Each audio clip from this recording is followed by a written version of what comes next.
കരിവണ്ണൂരിലെ കുന്നമംഗലം ഭഗവതി ക്ഷേത്രം ഇന്ന് യുനെസ്കോ പുരസ്കാര നിറവിലാണ്.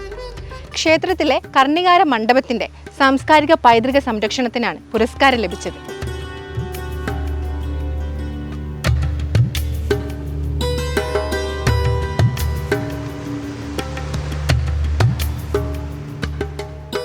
നിർമ്മിതി വേങ്ങ എന്ന മരത്തിൽ 4 ചെറിയ കാലും 12 വലിയ കാലോട് കൂടി നിർമ്മിതി. ചിത്രേഷ് എന്ന് പറഞ്ഞ ആചാര്യാണ് ഇതിൻ്റെ മേൽനോട്ടം വഹിച്ചിട്ട് അവരെ കൂടെ 9 ആചാര്യമാർ 2.5 മാസം കൊണ്ടാണ് പണി തീർത്തത്. പോളിഷിന് പകരം 5-10 വിധം പച്ചമരുന്നുകളോടുകൂടി വിഷമരുന്ന് അടക്കം അതിൽ കൂട്ടിയിട്ടുണ്ടെന്നാണ് പറഞ്ഞത്. ഇതിൻ്റെ തറഭാഗം ചെങ്കല്ലാണ്. മേലെ കുറച്ച് ഭാഗം ചുറ്റിനു ഭാഗം കരിങ്കല്ല് പണ്ട് ഉപയോഗിച്ച് തന്നെ. ഇപ്പം കുറച്ച് ചെറിയ മാറ്റം വരുത്തിയെന്നല്ലാതെ മറ്റ് പുതുതായിട്ട് വേറെകളൊന്നും ചേർത്തില്ല. സിമെൻറ്റിൽ പകരം കുളിർമാവിൻ്റെ തോലും പിന്നെ കുമ്മായവും കൂട്ടിയിട്ട് അത് കുഴമ്പ് രൂപത്തിലാക്കിയിട്ട് അതാണ് ഇതിന് ഉപയോഗിച്ചത്.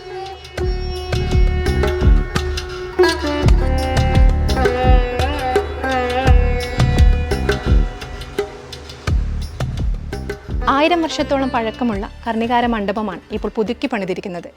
മണ്ഡപത്തിൻ്റെ 16 കാലുകളും മണ്ണിൽ ഉറപ്പിക്കാത്ത രീതിയിൽ വെറുതെ വച്ചിരിക്കുന്നു എന്നതാണ് ഇതിൻ്റെ വലിയ പ്രത്യേകത.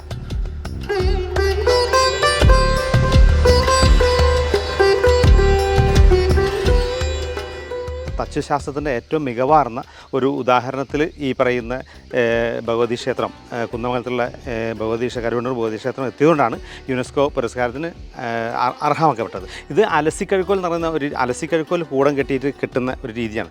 ഇരിങ്ങാലക്കുട പോയി കഴിഞ്ഞാൽ വലിയ കളിത്തൊട്ടിൽ കാണാം, മറ്റേ കളിയരങ്ങ്. ആ കളിയരങ്ങൊക്കെ ഈ പറയുന്ന അലസിക്കഴുക്കോൽ വെച്ച് കൂടം കൂട്ടി ചെയ്യുന്ന ഒരു സെൻറ്റർ പോയിന്റിൽ നിന്ന് ഒരുപാട് കഴുക്കോലുകൾ ചെറിയ ചരിവിൽ ചേർന്നിറങ്ങുന്നതാണ്. ആ കെട്ടിടം കാണുമ്പോൾ മനോഹര ഭംഗിയായിരിക്കും. കാരണം അതിൻ്റെ അളവുകൾ ഒരു നൂല് തെറ്റിയാൽ ഈ മരം മുഴുവൻ നഷ്ടം സംഭവിക്കും.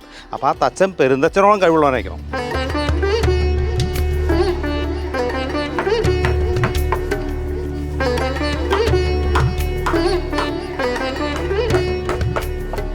കാലാണ് 16 കാൽ മണ്ഡപം എന്നുള്ളതാണ് പറയുക. കർണികാര മണ്ഡപം എന്നുള്ള പേര് പണ്ടുള്ള ഏതൊരു ഗ്രന്ഥത്തിൽ മാത്രമേ ഉള്ളൂ. അപ്പോൾ അത് ദേവീക്ഷേത്രങ്ങളിലാണ് അധികം ഉണ്ടാവുക. നിർമ്മാണ രീതി തന്നെ പണ്ടുണ്ടായ അതുപോലെ തന്നെ പുനർനിർമ്മിച്ചു എന്നുള്ളതാണ് അതിൻ്റെ കാര്യം. കെമിക്കൽസ് ഒന്നും ഉപയോഗിച്ചിട്ടില്ല, ഒക്കെ നാച്ചുറലായിട്ടുള്ള കാര്യങ്ങൾ മാത്രം. മരം അതുപോലെ തന്നെ സിമെൻ്റ് ഇല്ല, സിമെൻറ്റിന് പകരം വേറെ ഒരു കൂട്ടുണ്ട്, പണ്ട് പഴമക്കാർ ഉപയോഗിച്ച് വന്നൊരു കൂട്ട്. ഇതിൽ മെത്തേഡ് വ്യത്യാസമുണ്ട്. കാരണം ഇതിന് മുകളിൽ ഈ ഉത്തരത്തിൻ്റെ അടിയിൽ വരുന്ന ഒരു അവയവമുണ്ട്, പോതിക എന്ന് പറഞ്ഞിട്ടില്ല. അതാണ് ഇതിൻ്റെ ബാലൻസ് ചെയ്തിരിക്കുന്ന സാധനം. അത് ചുമരില്ലാത്ത സാധനങ്ങൾക്ക് അത് നിർബന്ധമാണ്. അപ്പോൾ അതിൻ്റെ ലെങ്ത്ത്, ഹൈറ്റ് അതൊക്കെ കറക്റ്റ് ആണെങ്കിലേ അത് വെയിറ്റ് ചേർത്ത് നിൽക്കുള്ളൂ.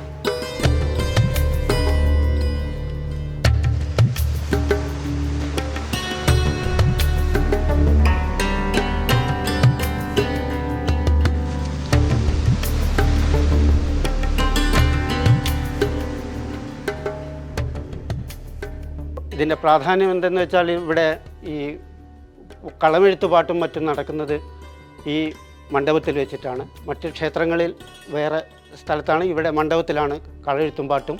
പിന്നെ ഭദ്രകാളിയുടെ കോലം വെട്ട് എന്ന് പറയും, അതും ദാരിക യുദ്ധം മറ്റും നടക്കുന്ന കളമാണ്. ഇതിൻ്റെ മുകളിൽ 4 തൂണിൻ്റെ ഇടയിലാണ് കളമെഴുത്തും പാട്ടും നടക്കുന്നത്.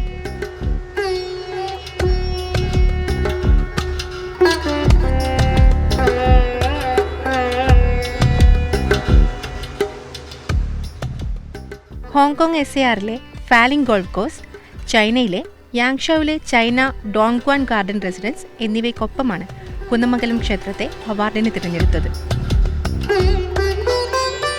ഗുരുവായൂർ ക്ഷേത്രത്തിലെ കൂത്തമ്പലത്തിന്റെ പുനരുദ്ധാരണത്തിനും തൃശൂർ വടക്കുന്നാഥ ക്ഷേത്രത്തിലെ പുനരുദ്ധാരണ പ്രവർത്തികൾക്കുമാണ് ഇതിനു മുമ്പ് കേരളത്തെ തേടി ഈ പുരസ്കാരം എത്തിയത്.